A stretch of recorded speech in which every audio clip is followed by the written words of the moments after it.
Hello, I'm Neil Quigley and welcome to the latest episode of my Blogcast. Hope you're well and you've had a good few weeks. Happy New Year. It is the first one of 2026. How was your Christmas? Mine was very nice. Luckily this year, for the first time, I think in about 2 years, I was not carrying a cold or flu during the Christmas period. So that made a nice change. On the big day itself, I went to see my parents, got there nice and early. We always start the day with a fry-up together. Then we go into the lounge with cups of tea and exchange presents.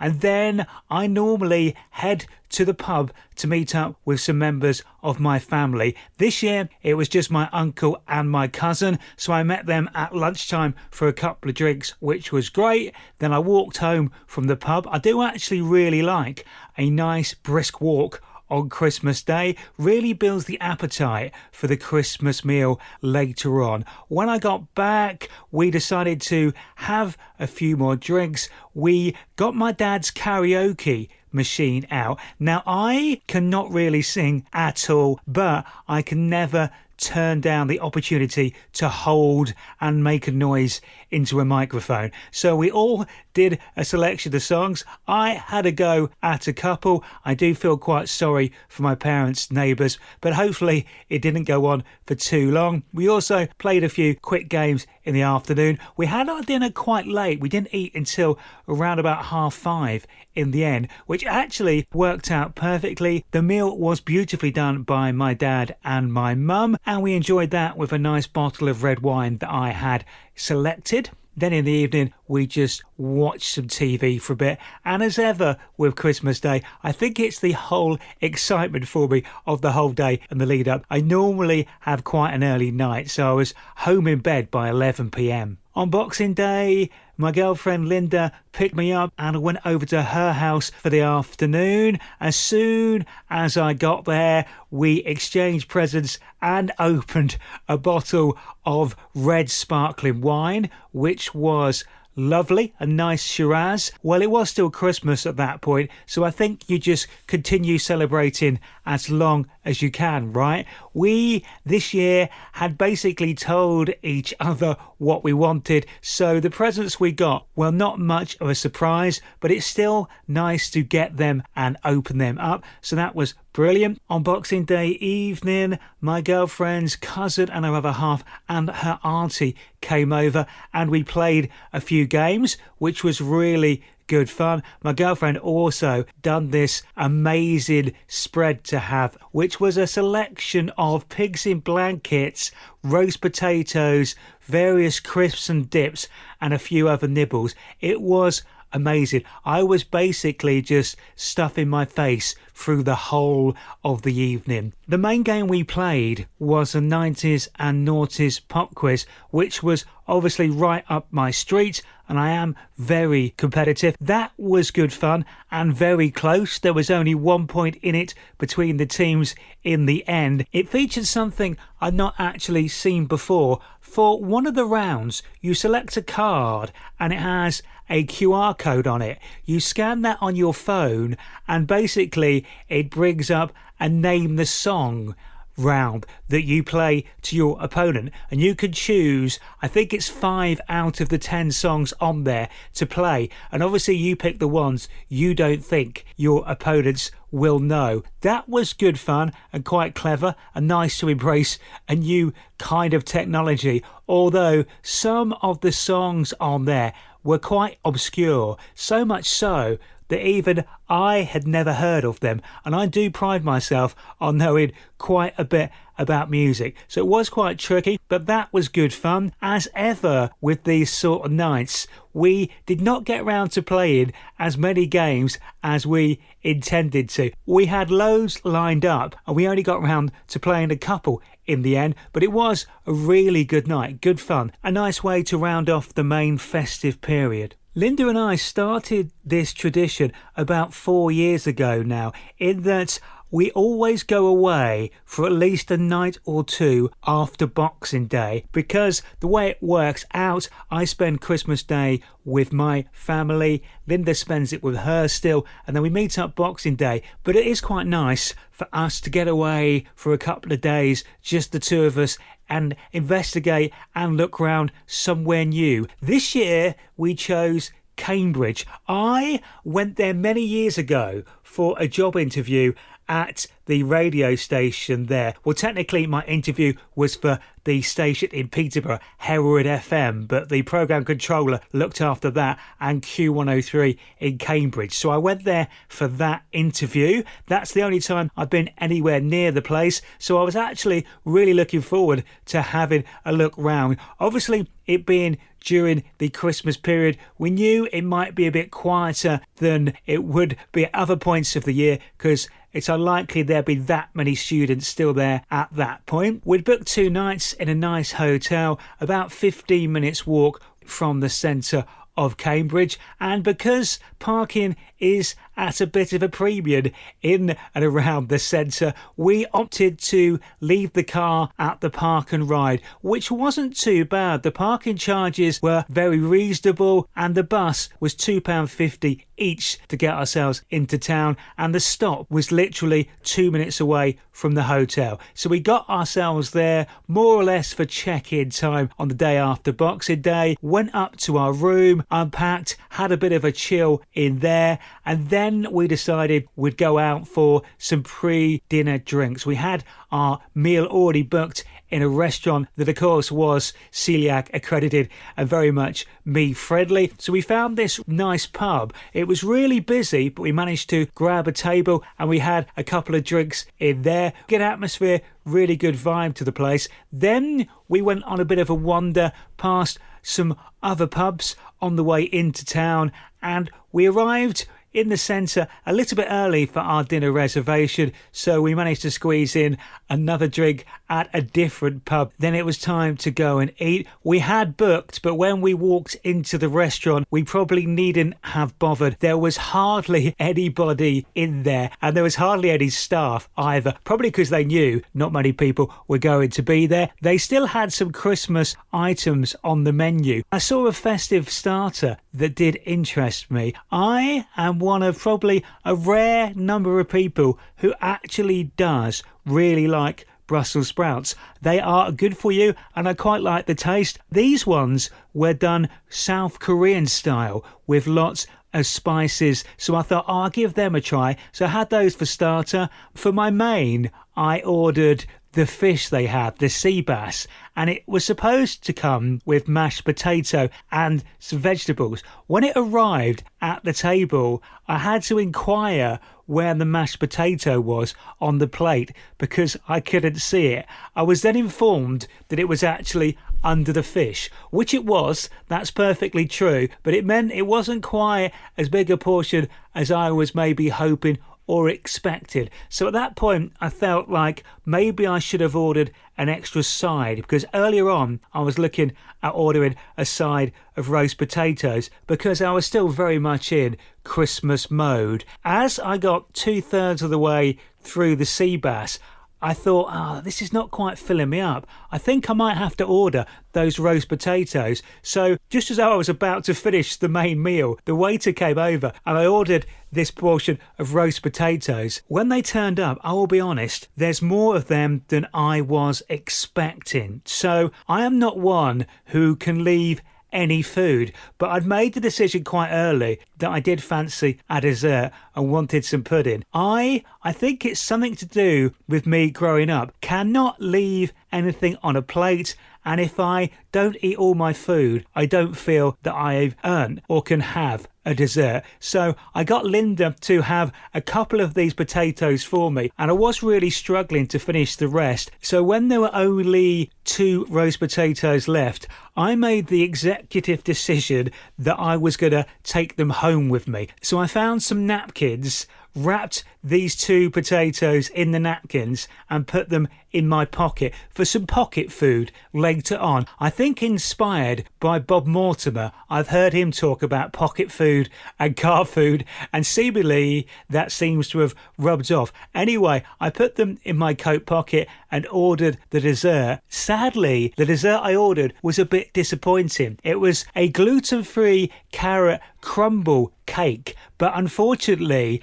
they didn't have any of the gluten-free crumble bits to put on top, so it ended up just being quite a soggy carrot cake in the end, which was really disappointing. And with hindsight, I should have just finished the roast potatoes and not had the pudding. After we'd paid the bill and left there, we did go for a couple of more drinks when we got back to the hotel, because they had a nice hotel bar there, so we had some glasses of wine and a bit of a chill in there before calling a close to day 1. Our second day in Cambridge was the one that we planned to do most of the exploring in. So we got up quite early, went down to breakfast. They managed to look after me there. They did me an omelette, which is perfectly fine with me. As long as they can give me anything that's gluten-free, I'm always perfectly happy with that. Then the plan was to head out and just go and explore and see what we could see. There were a couple of things that we'd looked at that we thought we might like to see. One of those was the Mathematician's Bridge, and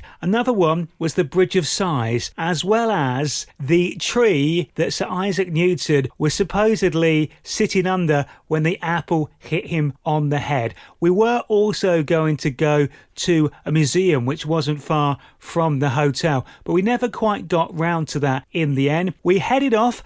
Initially, trying to find the Bridge of Sighs was the plan. During the walk to get near to that, we actually did see the Mathematician's Bridge, which was good. Then we discovered that it was going to be harder than we thought to get our eyes on the bridge, because it turns out it's actually part of one of the colleges there, and that particular college was closed for the Christmas period. So they do sometimes let you in the grounds to have a look at it, and I think you can pay some money to walk across it. But unfortunately, because that was all closed off, we couldn't even get in a position to be able to see it, which was a little bit disappointed. But we did manage to stumble across the apple tree that Isaac Newton was supposedly sitting under when the apple fell. So I did get a picture of that. I'm not sure why. It just seems like it was quite a big-ish moment in the world, and it's something I certainly learnt about at school. The buildings and architecture of the place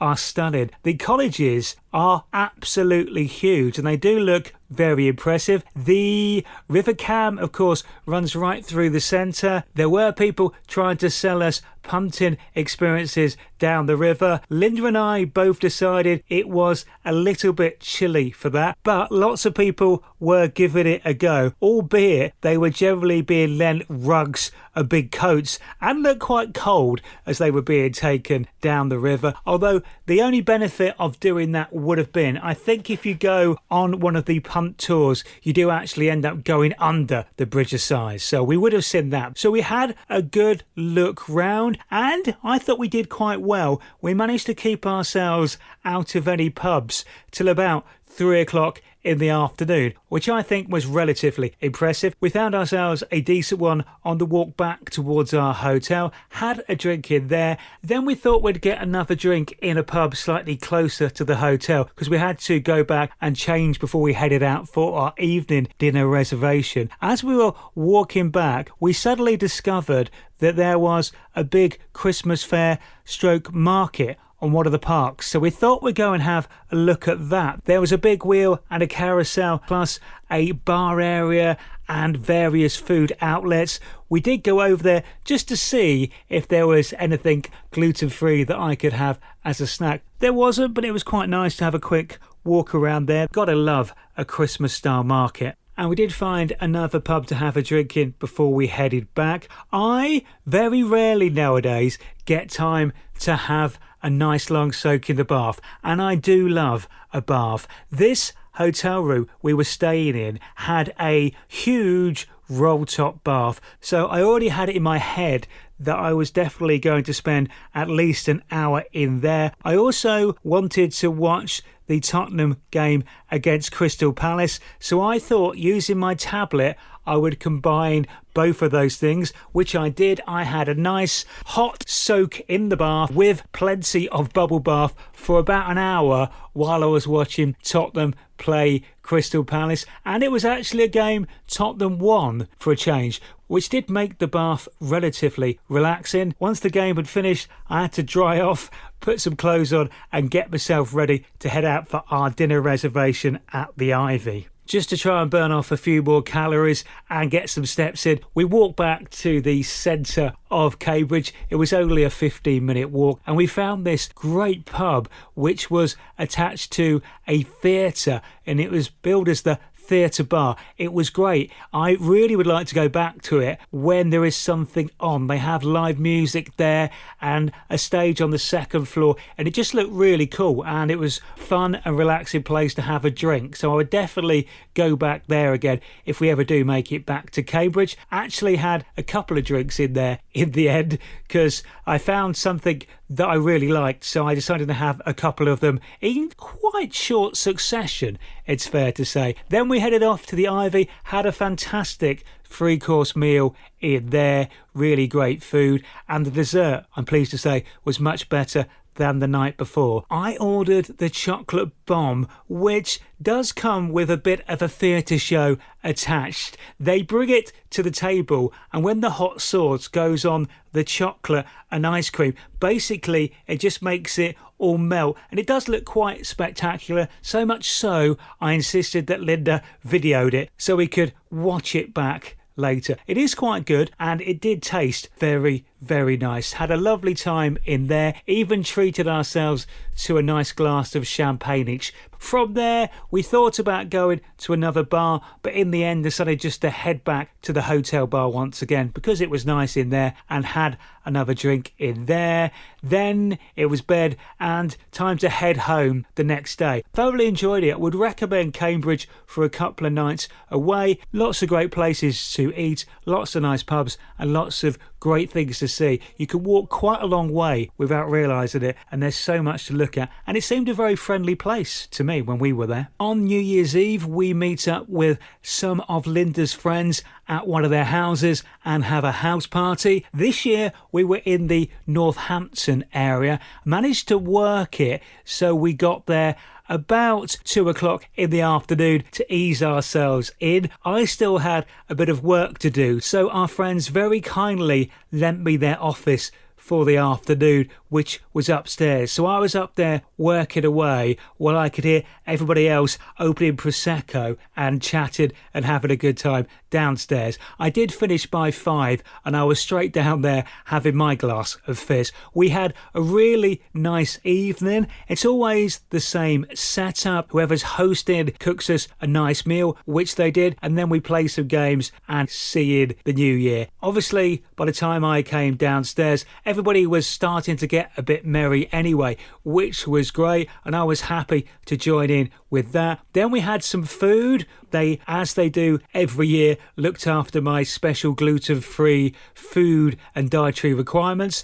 and that was really nice. Then we played some games, the first of which was a game called Ransom Notes, which Linda got for Christmas from my parents. It is quite good fun. Someone reads out a statement and you have a selection of just tiny words that are magnetic and a board. You have about 15-20 of these words and you have to construct a reply to what the question or statement is, and then every round someone is the judge and decides which one is the best. Probably haven't explained that fantastically well, but it's called Ransom Notes. It's good fun. Look it up on the internet if you want a bit more information about it. That was good. And then the next game we played was right up my street. I really enjoyed it. It was a lyrics game. There is a toy plastic microphone that you put between the two players, and then someone pulls out a card with a word on it, and whoever picks up the microphone first has to sing any song lyric, but it must contain the word on the card. That was great. I love that. I love music. I know lots of lyrics. It was good fun. But you've also got to get there quickly as well. So it's a reaction test. And a few times I found the person I was playing with, we both went for the microphone, and 9 times out of 10, we were both going to sing exactly the same song anyway, which was quite amusing. We played that for a good hour or so, really enjoyed that. The evening went so quickly, we were already heading towards midnight. Somebody thought it would be a good idea to put the TV on so we could watch the fireworks. As it happened, and we may have had a few drinks by this point, the couple who owned the house managed to put on BBC Scotland. So instead of seeing the fireworks in London, we watched the Scottish fireworks and enjoyed midnight up there. But they do New Year quite well up in Scotland, so no complaints. The usual hugging and kissing at midnight ensued, and then we toasted the New Year with a Hotel Chocolat vodka shot, which I must say, for someone who likes his dessert and has a very sweet tooth, was a nice way to kick off 2026. We managed to get to bed at about 2 a.m. in the end, which I don't think was too bad. We stayed at our friend's house, which obviously makes everything a lot easier. And then the next morning, they cooked us a huge, amazing fry-up, which again is a great way to kick off the first breakfast of the year. I then drove us home for what was a quite relaxing rest of New Year's Day. I always planned to have quite a quiet January this year, just wanted to take it a bit easy. I'm also doing dry January as well, so no alcohol for me, not for any particular reason. Obviously Christmas you tend to drink a bit more than you would normally anyway over that period, but I just fancied a bit of a reset, a bit of a reboot in January. Wanted to get a little bit fitter as well, so I thought, do you know what, let's just have a month off the booze, up the old fitness regime a little bit and see what happens by the end of the month. I'm quite enjoying it so far, to be honest. There have been times previously where I spent several months not drinking, and I don't really mind it. I'm quite happy. There's some really good no or low alcohol options available now, even for people like me who have celiac disease. There is at least one beer called Freedom, which is gluten-free and alcohol-free, which is definitely a drink I do turn to when I am abstaining from alcohol. My girlfriend is a big fan of films and the cinema. I don't mind it, but it kind of has to be something that I actually really want to see. And I never want to see as many films and movies as she does. However, we did go to the cinema recently to see Anaconda with Jack Black and Paul Rudd. It is funny, quite silly, quite ridiculous. It's a group of school friends who as children were massively into horror movies. Their favourite film was Anaconda, so in their, let's say, mid-40s, they decide to make their own version of Anaconda, do a remake. They take time off work, they finance themselves up to the hilt, and they head to the Amazon, and basically they end up getting caught up in a real Anaconda movie. The cast are brilliant. Anything that Jack Black is in, I do seem to like. He is very endearing, very watchable, and his films generally very good, so I enjoyed that. It was quite an easy watch. We went to one of the View cinemas and did the upgrade to get their super deluxe seats, which basically almost recline flat, so they're very comfy, very wide. So it was quite a nice way to spend a Sunday morning. We actually went quite early on a Sunday morning to watch it. There was hardly anybody in the cinema. It was great. Just grabbed a latte and enjoyed the film. We do plan to try to go to the cinema a little bit more, but it does require a lot of negotiating every time we watch a film to try and find one that we actually both want to see. It's certainly slightly challenging being a Tottenham Hotspur fan at the moment. Games aren't really going our way, and personally I don't think we're playing particularly well, and we're not that attractive to watch currently, which is very unusual for a Tottenham team. Hopefully and surely things will improve soon, but we are out of all of the cups realistically, apart from the Champions League, and as much as I would love us to win that, I'm not necessarily sure that's going to happen this season. And that is it for this time. Thanks for listening. Take care, look after yourselves and each other, and I will speak to you soon. Bye-bye.